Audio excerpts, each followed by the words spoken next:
While I laid my 9-year-old to rest alone, my family popped champagne across town. Then Mom texted, "Quit being overdramatic. This is important." She was talking about my late son's $850,000 trust fund. The earth seemed to swallow Caleb's tiny casket whole, and with it, a piece of my soul.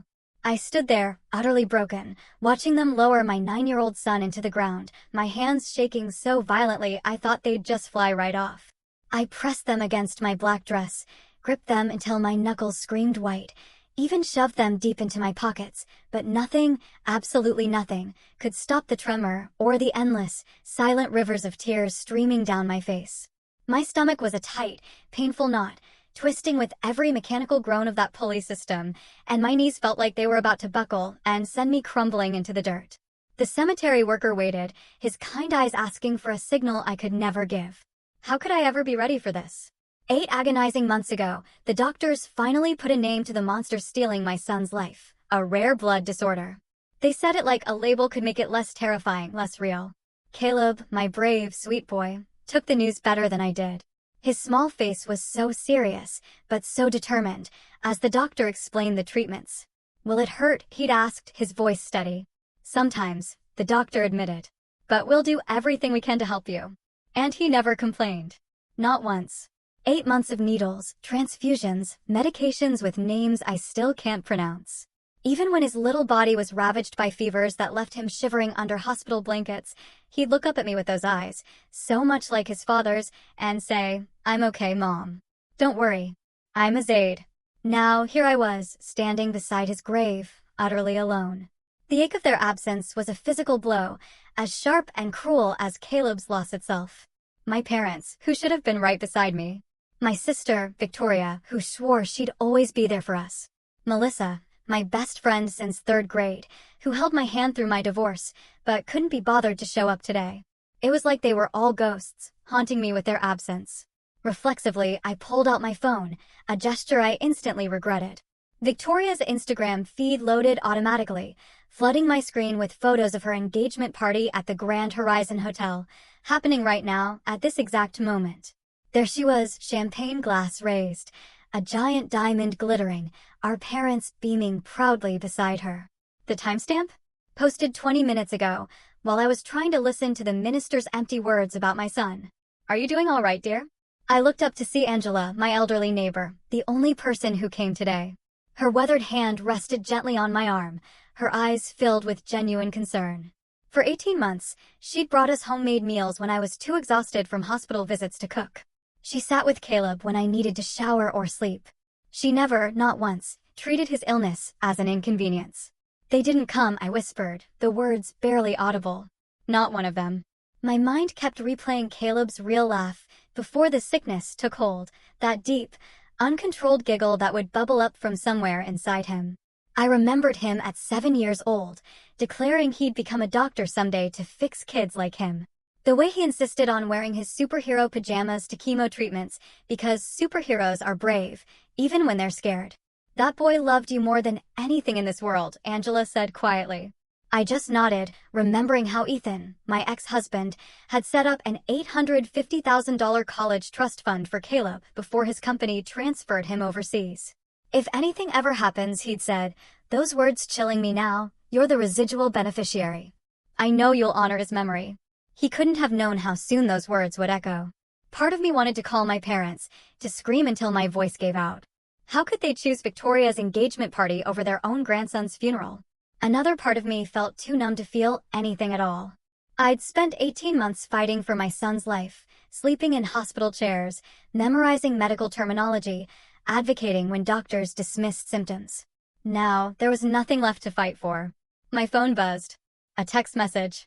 My mother's name appeared on the screen. "We need to talk. Bring the trust documents tomorrow." I stared at the message, reading it twice, 3 times, to make sure I understood. They didn't come to Caleb's funeral, but they were interested in his trust fund. Something cold and analytical sliced through my grief for the first time today. Something was deeply, horribly wrong. I typed back, "I'm burying my son today. I can't talk about paperwork right now." Her response came immediately. "Don't be dramatic, Destiny. This is important for the whole family." The whole family. The same family that couldn't spare 2 hours to say goodbye to Caleb. The reality of what was happening began to crystallize, sickeningly. This wasn't just about money. It was about the last thing I had from my son, his legacy, the future he'd never have. And with a sudden, painful clarity, I realized I was utterly alone in this fight. My parents, Victoria, even Melissa, they were united, coordinating their efforts while I was vulnerable, isolated in my grief. What had they been planning? How long had this been going on? Angela noticed my distress. What is it? I showed her my mother's message, watching her face harden as she read it. Oh dear, she said softly. They can't possibly think. I turned off my phone completely. Whatever they want, it can wait. This moment belongs to Caleb. My voice was quiet, but firm. I won't let them take that from me, too. Angela placed a gentle hand on my shoulder. You're not alone, dear. I'm here. The cemetery worker approached hesitantly. I'm sorry, but we need to finish the service. I looked at Caleb's casket, suspended above the open earth. Was I supposed to just walk away now? Leave him here alone? My body felt frozen, unable to take that first step. Angela stepped forward. Give her a moment, please. She's saying goodbye to her boy. The worker nodded, respecting the boundary Angela had created. I reached into my pocket and pulled out Caleb's favorite action figure, the one he insisted on keeping with him through every hospital stay. I knelt beside the grave and placed it gently on top of his casket. I'll protect what's yours. I promise, I whispered. As I stood, something shifted inside me. Through the thick fog of grief, a small spark ignited. I didn't know what tomorrow would bring, but I knew one thing with absolute certainty. They would not take my son's legacy without a fight. The morning after the funeral dawned gray and drizzly, perfectly matching the storm inside me as I drove to my parents' colonial home in Oakwood Heights. I gripped the steering wheel so tightly my knuckles were white, my throat constricting at the thought of facing them. After yesterday. After they chose Victoria's engagement party over their own grandson's funeral. I parked behind a familiar silver BMW, Melissa's car. Of course, she was here too. The front door opened before I even reached it. My father stood in the entryway, his face a practiced mask of paternal concern that didn't quite reach his eyes. Destiny, come in. We've been waiting. The living room felt less like a home and more like a boardroom. Victoria sat primly on the cream sofa, legs crossed at the ankle, her blonde hair swept into a perfect, shiny wave. Melissa perched beside her, suddenly fascinated by her manicure. My mother stood by the mantel when I entered, one hand resting on a framed family photo where we were all smiling, a performance for the camera. No one mentioned Caleb. No one said they were sorry. My father didn't waste time. He walked to the mahogany coffee table where a folder lay open, papers arranged in neat stacks. We need to reallocate the trust with Victoria as trustee, he announced, sliding a document toward me. Sign here and here. I didn't reach for the pen. What are you talking about? Victoria uncrossed her legs and leaned forward, her voice dripping with false concern. Destiny, you're in no condition to manage this kind of money. We're trying to help. My mother stepped closer, her voice honeyed with fake sympathy. You've always been impulsive with finances. Remember that boutique you wanted to open after college? Thank goodness your father talked you out of it. I glanced at Melissa, desperate for some flicker of the friendship we once shared. She met my eyes briefly before looking away, her silence a damning confirmation of her allegiance. We've already spoken with Ethan's lawyer, my father said, tapping the papers. Given your mental state, he agrees this is the prudent course. The words hit me like physical blows. I picked up one of the documents, recognizing legal language about mental competency evaluations. Another page caught my eye, research on trust law, dated 14 months ago. That was when Caleb was first hospitalized. You've been planning this since Caleb got sick, I whispered, the realization burning through me. While I was sitting beside his hospital bed, you were researching how to take his money if he died. Victoria sighed dramatically. You're exaggerating again. That's exactly why we're concerned. My father pulled out another document, sliding it across the table. If you refuse to sign, we're prepared to petition for guardianship. The court will understand that grief has compromised your judgment. The full scope of their betrayal crystallized. They dismissed Caleb's illness for 8 months, calling me overprotective when I insisted something was seriously wrong. Now I understood why. They were positioning themselves all along, waiting for the worst to happen. My world shifted, reality reconstructing itself around this terrible truth. Memory after memory realigned in this new, horrifying light. My mother, 10 months ago, it's probably just anemia, Destiny. You always make mountains out of molehills. My father, when Caleb needed specialized treatment, these doctors are taking advantage of your anxiety. He just needs vitamins. Victoria, declining to visit him in the hospital. Hospitals are depressing. Besides, he's just going to get better anyway. I saw a blueprint peeking out from beneath the trust documents. I pulled it free. Renovation plans for Victoria's new house. A $200,000 kitchen remodel, a home theater, a pool with a waterfall. You never even visited him in the hospital, I said, my voice steady with the cold clarity of anger. Not once in 8 months. Victoria tossed her head impatiently. We all grieve differently, Destiny. Some of us just handle it better. The casual cruelty of her words stunned me. For the first time, I saw my family clearly, not as the loving support system I desperately tried to believe in, but as people who viewed Caleb and me as props in their perfect family image, useful only when convenient.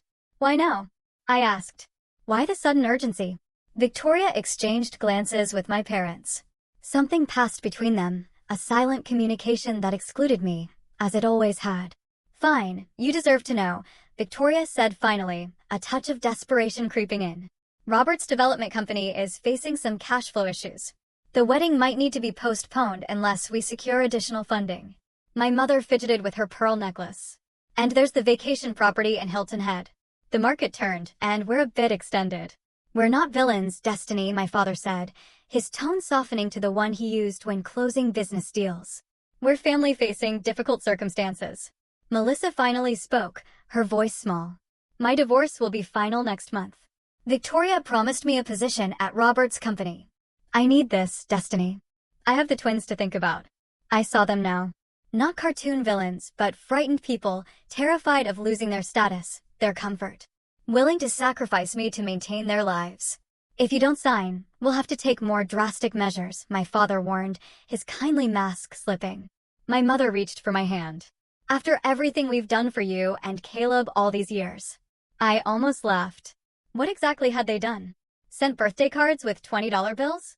Called once a month to ask superficial questions about our lives. Don't make this harder than it needs to be, my father said, his voice hardening. You're not thinking clearly. Victoria checked her watch. We need this resolved within 60 days before Robert's next project financing deadline. The desperation in their eyes told me everything. They needed Caleb's money. My money. Now. To solve their problems. I stood, gathered the documents, and placed them back in the folder. I need time to think, I said, heading for the door. Destiny. My father's voice carried the sharp edge I remembered from childhood arguments. Don't walk away from this table. I closed the front door behind me with quiet finality. In my car, I pressed my forehead against the steering wheel, overwhelmed by what had just happened. My phone buzzed with a text from Angela. How did it go? I'm here if you need to talk.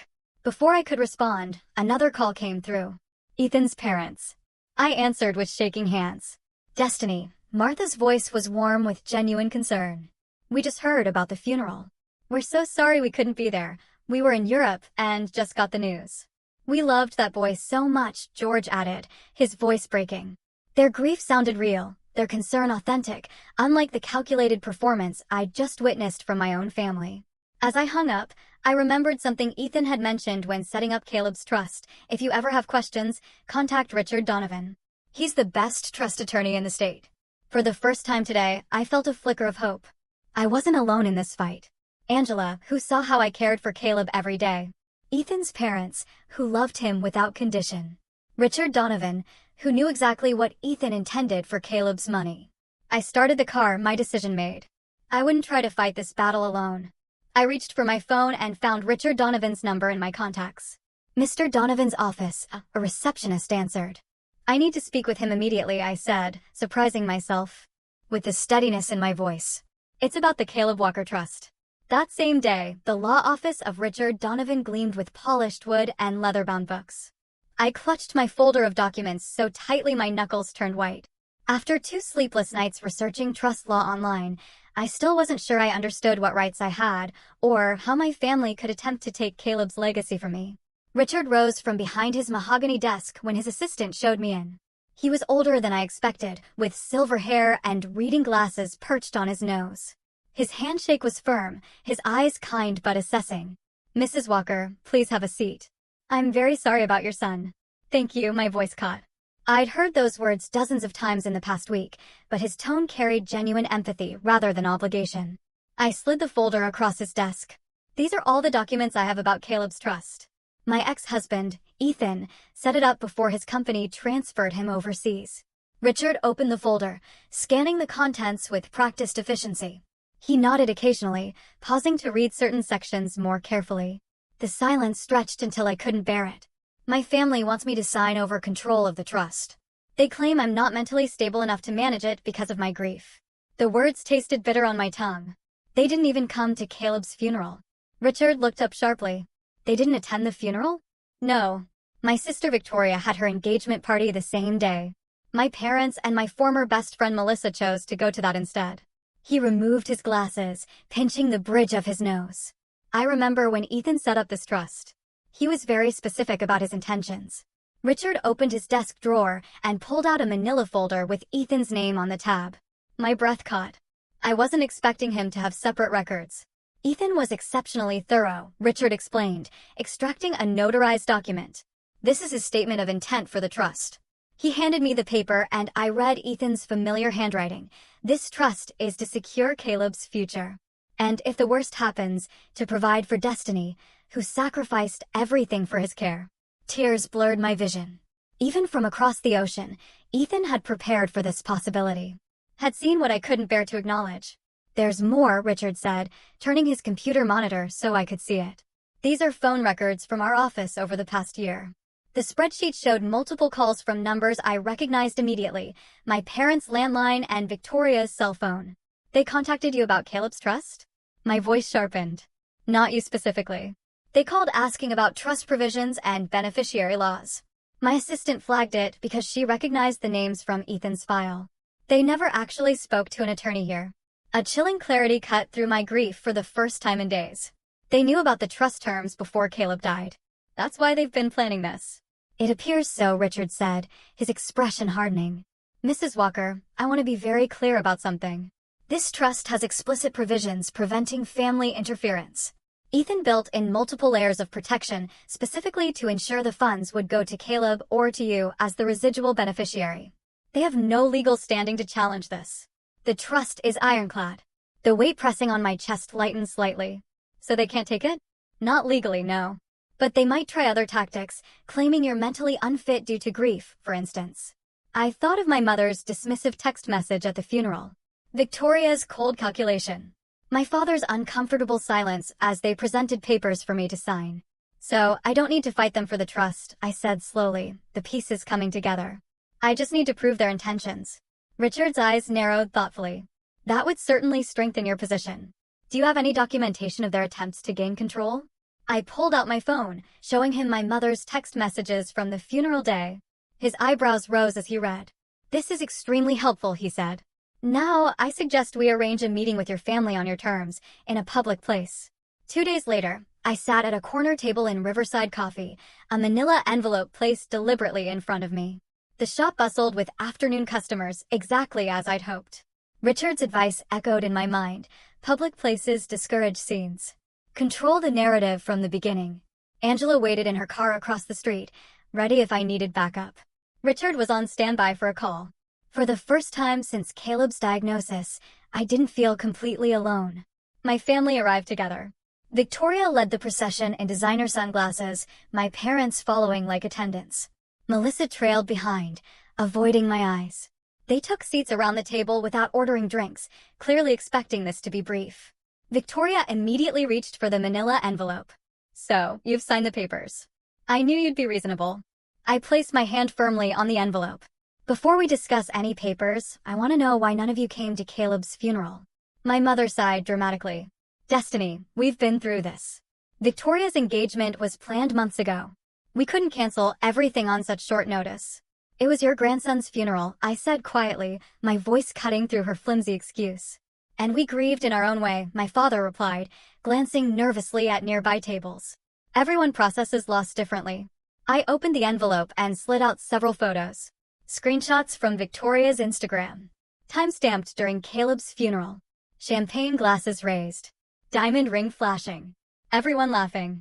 While I was burying my son, you were drinking champagne and laughing. My voice remained steady, but people at nearby tables glanced over. Victoria's face flushed. You're taking those out of context. That's not fair.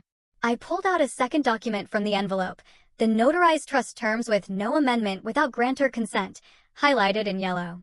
Ethan made his intentions very clear. This money is Caleb's legacy to me. My father reached for the papers. Let me see that. I pulled them back before he could grab them. I've spoken with Richard Donovan. He has Ethan's original statement of intent. The trust cannot be modified, transferred, or accessed by anyone but me. Victoria's carefully composed expression cracked. You don't deserve that money. You'll just waste it. Her voice carried. Several customers turned to stare. Lower your voice. My mother hissed. Why? I asked, looking directly at Victoria. Are you worried people will hear how you tried to take advantage of your grieving sister? How you couldn't be bothered to attend your nephew's funeral but won his college fund? Victoria stood abruptly. This is ridiculous. We're trying to help you. I don't need your kind of help, I said, gathering the papers back into the envelope. I'm not signing anything. Ever. My father leaned forward, his voice low and threatening. You're making a mistake, Destiny. We can make things very difficult for you. You already have, I replied, standing. For my entire life. But not anymore.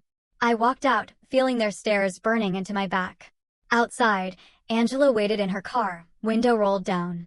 When I slid into the passenger seat, she gave me a proud smile. You stood up to them. Good for you. My phone rang. Richard calling for an update. How did it go? He asked when I answered. Do we need to prepare for immediate legal action? I described the confrontation while Angela drove us away from the coffee shop. Richard listened carefully, then confirmed we were in a strong position legally. They'll likely try something else, he warned. But you've established boundaries, which is critical. After we hung up, another call came through. Ethan's parents. They offered to fly in from Arizona to testify about Ethan's intentions if needed. We always knew Caleb's care was your priority, Ethan's mother said. We'll support you however we can. A text message followed from Mark, my former coworker, who visited Caleb regularly during his hospital stays. Angela told me what's happening. Whatever you need, I'm here. For the first time in weeks, I felt the crushing weight on my chest lighten. I wasn't fighting alone anymore. In Angela's driveway, I took a moment before getting out of the car. I touched Caleb's photo on my dashboard, his last school picture taken before he got sick. His smile still radiant with hope. First step done, buddy, I whispered. Angela squeezed my hand. You did wonderfully today. I nodded, staring at the horizon. But they won't give up easily. They'll try something bigger next. And we'll be ready, Angela said firmly. You're not alone anymore, Destiny. I took a deep breath, feeling something unfamiliar building inside me. Not just grief, not just anger, but resolve. They couldn't be bothered to say goodbye to my son. They won't get to decide what happens to his legacy. 3 days after the coffee shop confrontation, I spread documents across Richard Donovan's mahogany desk, my hands steady as I arranged them into neat piles. Grief still pulsed beneath my skin, but something else had emerged alongside it, a cold, clear objectivity that surprised me with its intensity. They'll file for guardianship, Richard said, tapping a finger against a legal brief. His office smelled of leather and old books, the kind of place where battles are planned rather than fought. They'll try to prove you're mentally unfit due to grief. It's their clearest path to the trust. I nodded, studying the timeline I'd created, 18 months of Caleb's illness mapped out in excruciating detail. Victoria never does her own dirty work. She'll use Mom and Dad as the petitioners. Maybe even Melissa. Smart observation, Richard said, genuine respect in his voice. We need to document every interaction since Caleb's diagnosis. Every hospital visit you made. Every appointment they missed. I pulled out my phone, opening my calendar. I have records of all appointments. I can prove I never missed a single one. My voice caught slightly. Not even the day after Ethan left abroad. Richard made a note. And your parents? Victoria. 0 visits. Not when he was diagnosed. Not during the 3 weeks he spent in isolation after the bone marrow treatment failed. The memory stung, but I pushed through it. Not even when the doctors told us there was nothing more we could do. Document it all, Richard said. We don't move yet. We prepare. We gather evidence. We anticipate their attack. When they come, and they will, we'll be ready. I ran my finger along a hospital bill, remembering how I'd learned to decipher medical codes and challenge insurance denials. How I became Caleb's advocate when no one else would. 8 months of treatments and not one visit from them. Not one. Richard leaned forward. Destiny, I need you to understand something. This isn't just about proving you're mentally competent. It's about proving they never cared about Caleb, only his money. The words hurt, but the truth in them steadied me. Then that's exactly what we'll prove. Over the next hour, we sorted through financial statements showing my meticulous handling of Caleb's medical expenses. Richard brought in a notary to witness my signing of an affidavit. The preparation felt like building armor, each document another plate of protection around Caleb's legacy. They'll claim your grief makes you unstable, Richard warned. We need to counter that narrative before they can establish it.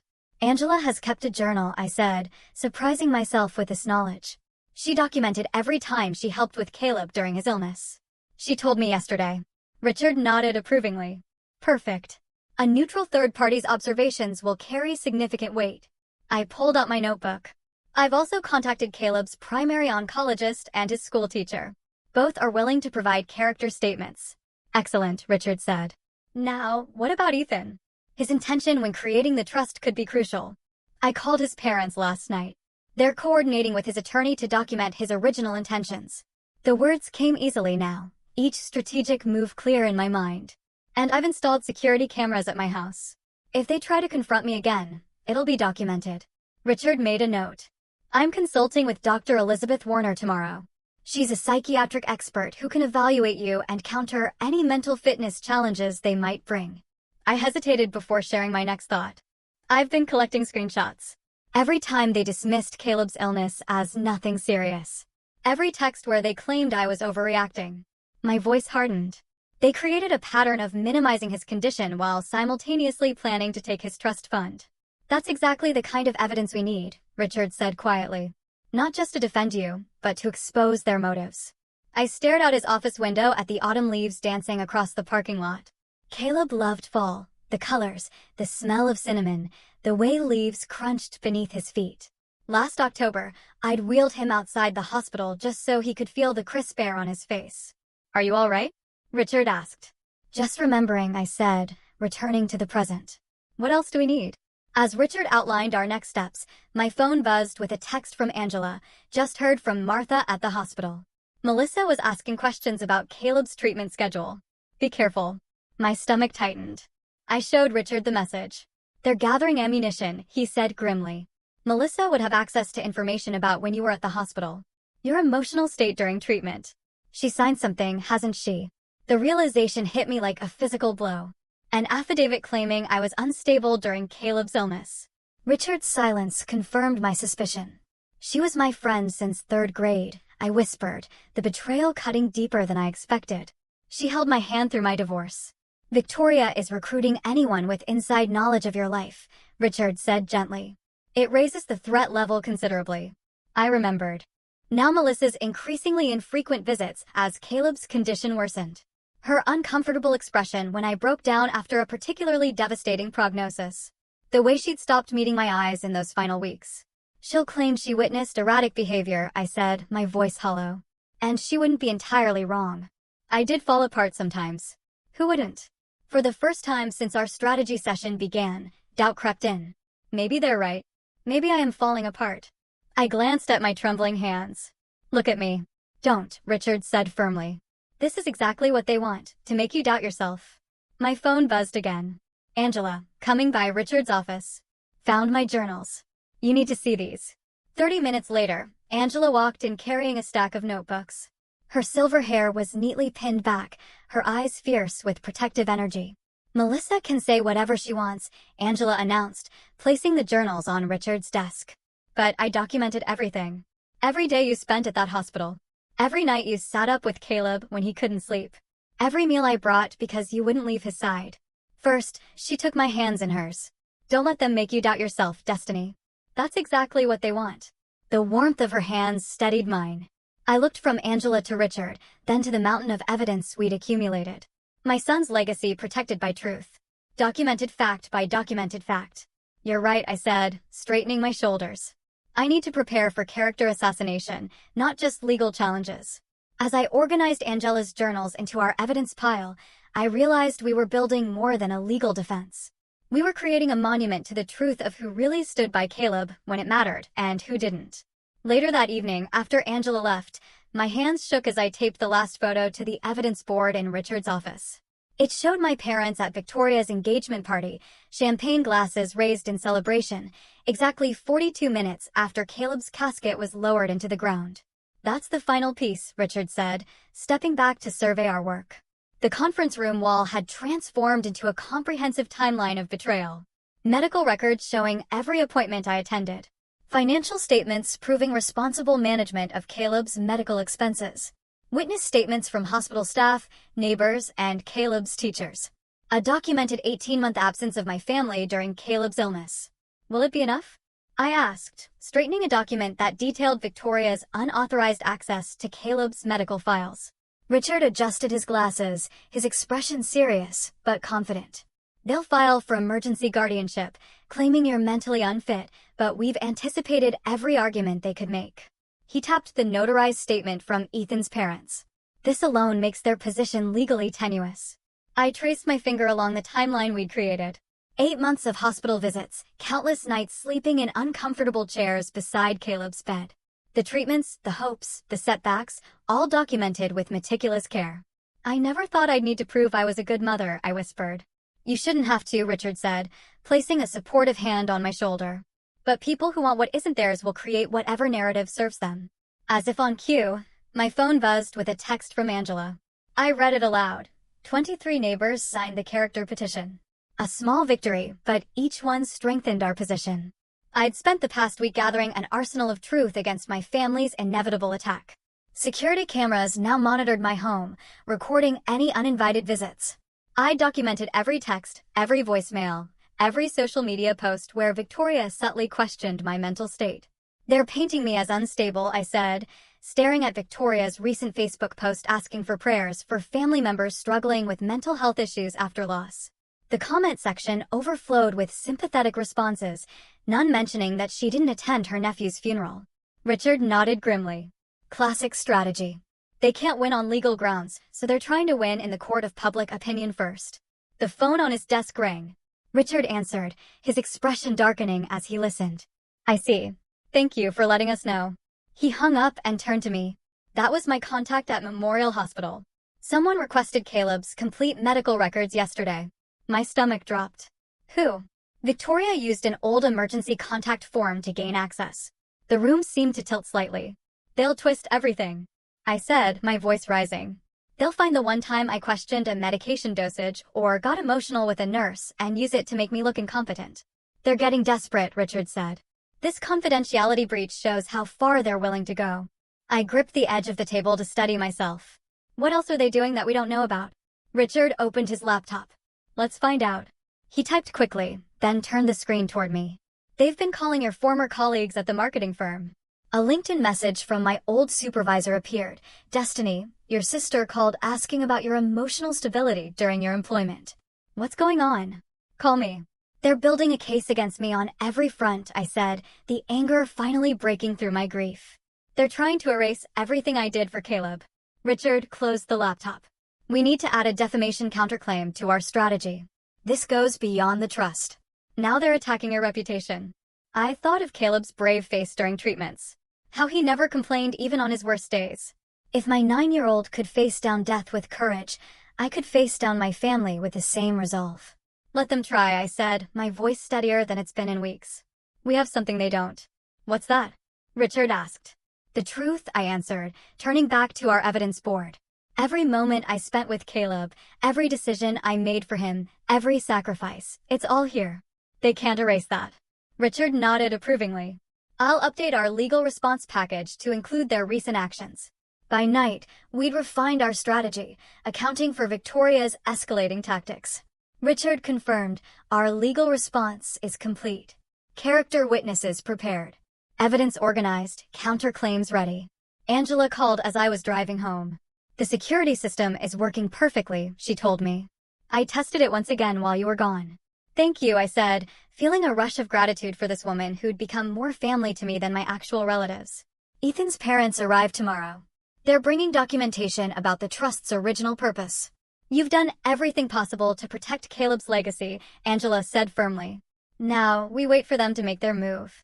As I pulled into my driveway, I realized something had shifted inside me.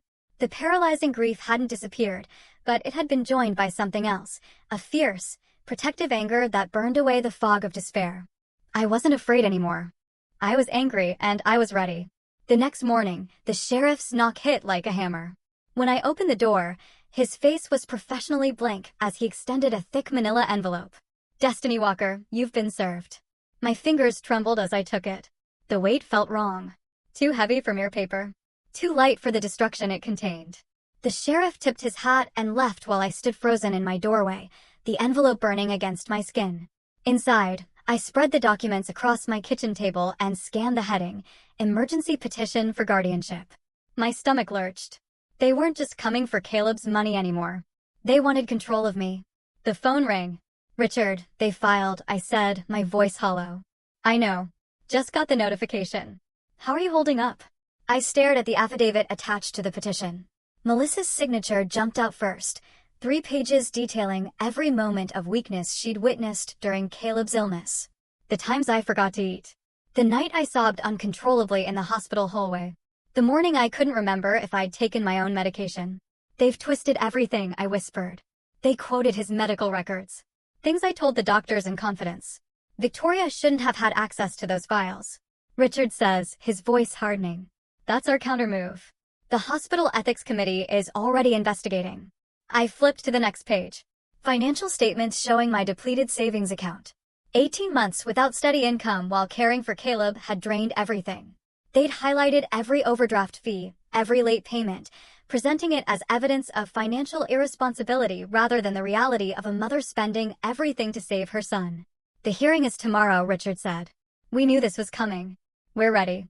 "But I'm not sure I am," I admitted. This wasn't just about money anymore. They were trying to take away my autonomy, my dignity, my very identity as a competent adult. The document before me painted a picture of a woman falling apart, unable to make rational decisions, a danger to herself without proper supervision. "Have you seen the newspaper?" Richard asked quietly. I pulled up the local news website on my phone. There they were, my parents, sitting in their immaculate living room, sorrow etched into their carefully composed expressions.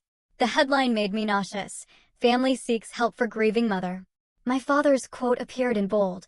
"This breaks our hearts, but we have to protect her from herself." Protect her from herself? I switched to social media and found Victoria's carefully crafted post. A throwback photo of us as children, her arm around my shoulders. "Sometimes the hardest thing to do is step in when someone you love is suffering. Please keep our family in your thoughts during this difficult time. Hashtag mental health awareness, hashtag family first." The comment section overflowed with support for them. People who didn't know us, didn't know Caleb, offering prayers and praise for their bravery in helping me. "They've already tried and convicted me in the court of public opinion," I said. "Courts don't decide cases based on Instagram likes," Richard replied. I filed our counter-petition. Ethan's parents arrived this morning. They're ready to testify about his intentions for the trust. The Hospital Ethics Committee has issued a formal statement about the unauthorized access to Caleb's records. My phone pinged with a text from Angela. "We're all set for tomorrow. The whole block is behind you." For the first time since receiving the sheriff's papers, I felt something beyond fear. A spark of determination fueled by the sheer absurdity of their claims. They weren't there, any of them. Not for one chemo treatment, not for one blood transfusion, not for one night when Caleb's fever spiked to 104, and I thought I might lose him right there in the pediatric oncology unit. "I've also submitted the security footage," Richard continued, "showing Victoria and your mother trying to enter your house last week when you were meeting with me. I remembered coming home to find the doorbell camera notification, watching the recording of them testing doorknobs, peering through windows." "We're hitting back with everything," Richard said. "The restraining order request has been included in our counter-petition." I looked at the documents spread across my table, their lies printed on legal letterhead, made official with court stamps and case numbers. Tomorrow, a judge would read these words and make decisions about my life based on them. "Get some rest," Richard advised. "Tomorrow is going to be intense." But rest didn't come. I was reviewing my testimony for the 4th time when the doorbell camera alert flashed on my phone at 9:48 p.m. Victoria stood on my porch alone. I considered ignoring her, but something told me to face this. I activated the recording function on my phone before opening the door, keeping the security chain latched. "What do you want, Victoria?" She looked different than at the coffee shop. Softer, somehow. Her expression concerned rather than confrontational. If I didn't know better, I might believe she actually cared. Can I come in? Just to talk, she asked, her voice gentle. No. Her shoulders dropped slightly. Destiny, please. This doesn't have to be so public. So ugly. You made it public when you gave that interview. You made it ugly when you accessed Caleb's private medical records. Victoria glanced toward the security camera, clearly aware she was being recorded. I'm offering you one last chance to avoid public embarrassment. Drop your opposition to the guardianship petition. Sign over control of the trust to me as administrator. We'll withdraw the petition and no one ever has to know about your episodes. The word hung between us like poison. The night you called Melissa at 3 a.m. hysterical about Caleb's breathing. The time the hospital nearly called child services because you couldn't remember when he'd last taken his medication. Her voice remained sympathetic, but her eyes were cold. We'll destroy your reputation completely.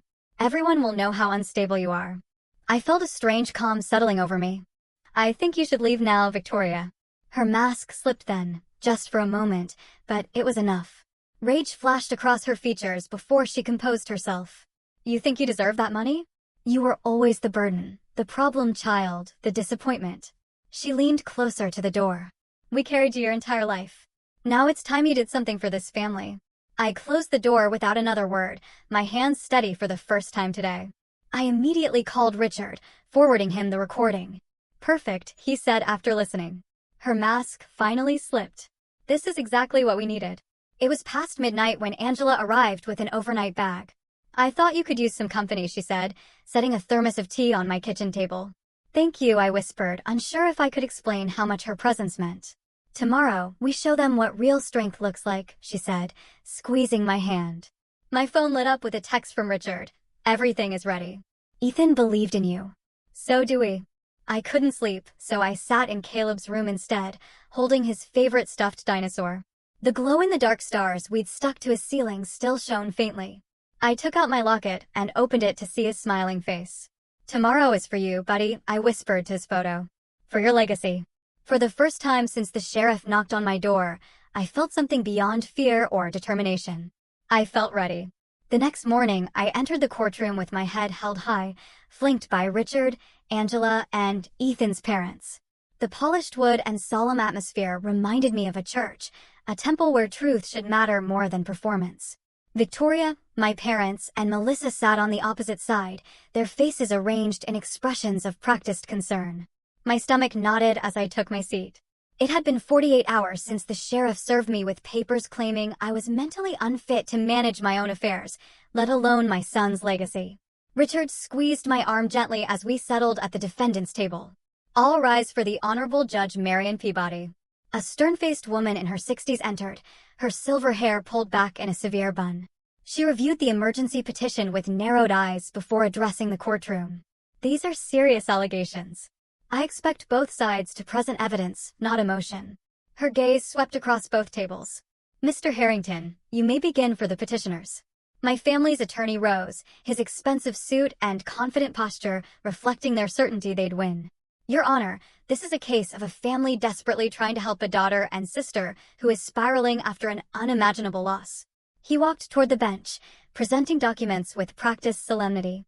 Miss Walker has exhibited concerning behaviors since her son's passing: erratic financial decisions, isolation, refusal to accept help from those who love her most. I clenched my fists under the table as he continued, painting me as unstable and dangerous to myself and Caleb's money. When Melissa took the stand, my chest tightened.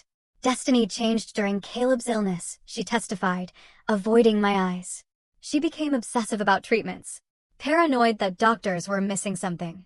She'd call me at 3 in the morning, hysterical. The memory of those nights slashed through me, sitting beside Caleb's hospital bed, terrified as his fever spiked, reaching out to someone I thought was my friend. My isolation wasn't paranoia. It was abandonment by the people testifying against me. My mother took the stand next, dabbing at tears that appeared on command. We are heartbroken watching her self-destruct. This isn't about money. It's about protecting our daughter when she can't protect herself. The judge's expression softened at my mother's performance. A cold wave of fear washed over me. She was buying their act. Then Richard stood, and everything shifted. Your Honor, what we're witnessing today is not concern, but calculation. His voice filled the courtroom with quiet authority. Miss Walker hasn't self-destructed. She's been systematically targeted by family members who abandoned her during her son's illness, but suddenly appeared when they learned of his trust fund. He began methodically dismantling their case, presenting complete hospital records that chronicled every appointment I attended, every treatment decision I researched and approved, every night I slept in a hospital chair. Now, I'd like to call Miss Catherine Winters, Hospital Records Administrator. A middle-aged woman with kind eyes took the stand and confirmed what Richard suspected. Our system shows Miss Victoria Walker accessed Caleb's complete medical records 2 weeks ago using an outdated emergency contact form. This constitutes a serious privacy violation. Victoria shifted uncomfortably in her seat as whispers rippled through the courtroom. Angela testified next, her steady voice carrying decades of wisdom. I watched Destiny care for that boy every single day. When he couldn't keep food down, she researched what might help and stayed up learning to prepare meals that wouldn't make him sick. When he was scared about treatments, she created superhero stories to help him understand what was happening. Her eyes found mine. I never once saw her falter. Ethan's father, Robert, took the stand next. Though we'd never been close, his testimony was clear and certain. My son established this trust with explicit instructions. He told me, Dad, if anything happens to Caleb, Destiny gets everything. She sacrificed her career, her savings, everything to give him the best care possible. She'll honor his memory better than anyone. The judge's expression had changed, her eyes sharper, more focused on my family now. Your Honor, Richard said, I'd like to present one more piece of evidence. He played the security recording from last night, Victoria's unannounced visit to my home. Her voice filled the courtroom. We'll destroy your reputation completely. Everyone will know how unstable you are. My calm response followed. I think you should leave now, Victoria. Victoria's true colors emerged in her next words. You think you deserve that money? You were always the burden. My sister's face flushed deep red. My mother's hand flew to her mouth. My father stared straight ahead, his jaw tight. The judge called a 15-minute recess. When she returned, Victoria attempted to speak, but Judge Peabody silenced her with a sharp gesture. Mr. Donovan, do you have additional evidence? Richard nodded. One final exhibit, Your Honor. He played an audio recording from our coffee shop meeting. The voices were crystal clear. My mother, once the guardianship is approved, we can settle Victoria's mortgage situation. Victoria, and the beach house repairs. The contractor needs $50,000 by next month. My father, once we have guardianship, we can use the money however we want. Destiny won't have any say. The courtroom fell silent. My family's attorney shifted papers aimlessly, clearly unprepared for this revelation. Judge Peabody called another brief recess. When she returned, her expression had hardened into granite. I've reviewed all evidence and testimony in this matter. This court finds no basis whatsoever for the emergency guardianship petition. In fact, what I see is deeply disturbing. A coordinated attempt to exploit a grieving mother for financial gain. Victoria started to protest, but the judge cut her off. Miss Victoria Walker, I strongly suggest you remain silent. This court dismisses the petition with prejudice, meaning the petitioners cannot refile on these grounds. Furthermore, I am ordering an investigation into possible perjury by Melissa Bennett and Charles and Elaine Walker, whose testimonies directly contradict documented evidence. The judge continued, each word hitting like a hammer blow. I am granting an immediate restraining order prohibiting all petitioners from contacting Destiny Walker. The trust will be unfrozen immediately and secured against further challenges. Victoria's composure finally cracked. Her face contorted as she tried to maintain dignity while her plans crumbled. My mother began crying, real tears this time. My father stared ahead, his expression frozen in disbelief. Miss Walker, the judge said, looking directly at me. This court finds you have acted with remarkable strength and clarity during an unimaginable loss. Your son would be proud of how you've protected his legacy. My parents and Victoria rose, attempting to approach me, but a bailiff stepped between us, enforcing the new restraining order. Richard turned to me, his professional demeanor softening. The system worked today, Destiny. Justice was done. Angela's eyes shone with tears. Caleb would be so proud of you, dear. Ethan's parents embraced me, his mother whispering, you've honored our grandson and our son today. As I left the courtroom, I touched Caleb's photo in my locket.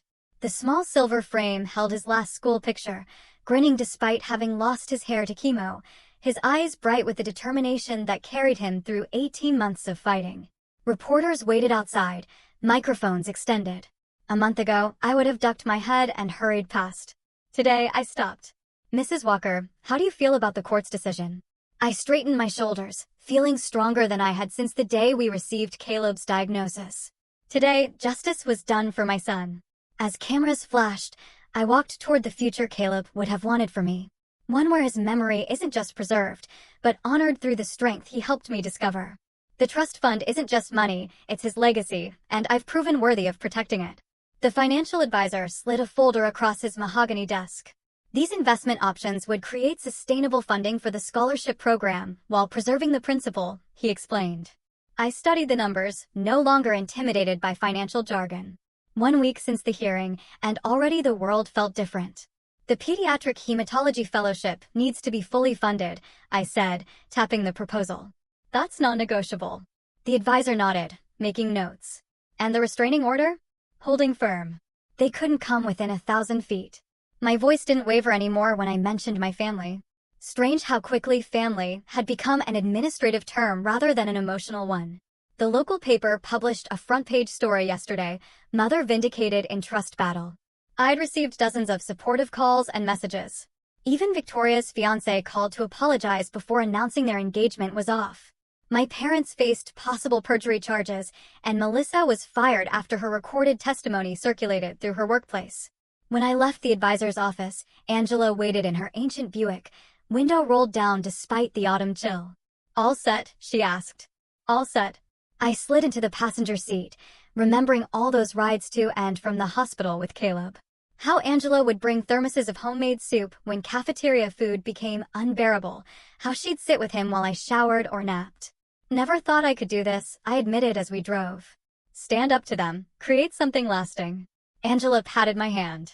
I knew from the moment you placed that action figure in his grave and made that promise. That night, I slept peacefully for the first time since Caleb's diagnosis. No nightmares of hospital corridors or beeping machines. Instead, I dreamt of Caleb laughing, whole and strong, running through sunlit fields. Richard called the next morning. The foundation paperwork is filed. The trust is locked down tight. Not even the Supreme Court could touch it now. My neighbors organized a meal train.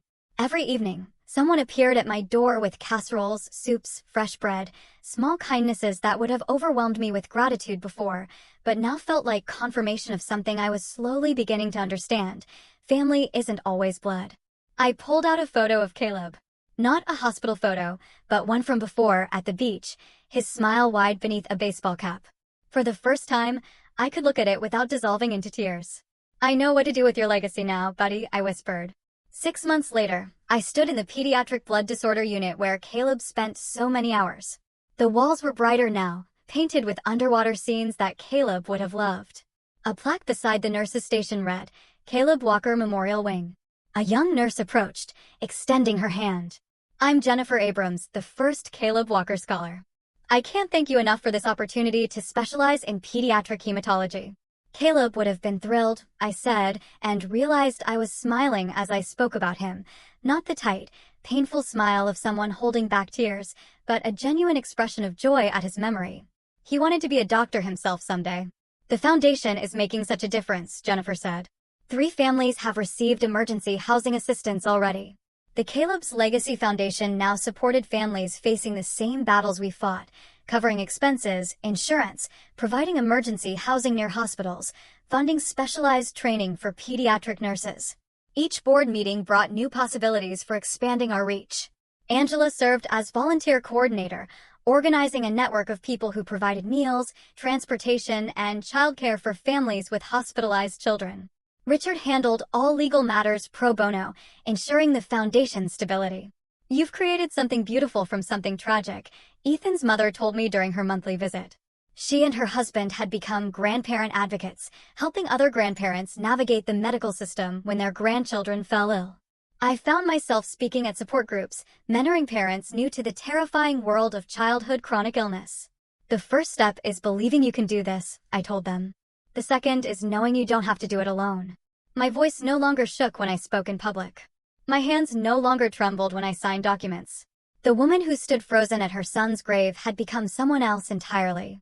Someone stronger. Someone Caleb would be proud of. 1 year to the day after Caleb's funeral, I returned to the cemetery. The path felt different under my feet. No longer a march toward unbearable grief, but a purposeful visit to a place of connection. I placed fresh flowers by his headstone, tracing the letters of his name with my finger. The morning sun warmed the granite. "Excuse me," a voice called. A woman approached with a little girl, around 7, holding her hand. "Are you Destiny Walker?" I nodded, standing to greet them. "I'm Sarah Mitchell. This is my daughter, Emma." The woman's eyes shone with unshed tears. "Emma was diagnosed with the same condition as your son last year. The specialist funded by your scholarship program found a treatment protocol that worked when nothing else would. Your son's legacy saved my daughter's life." Emma stepped forward, shy but determined. "Thank you for helping me get better." I knelt to her level, seeing in her face the future Caleb never had. "You're very welcome, Emma." Standing again, I shared Caleb's story, not with pain, but with pride. "Fighting for his legacy transformed me," I explained.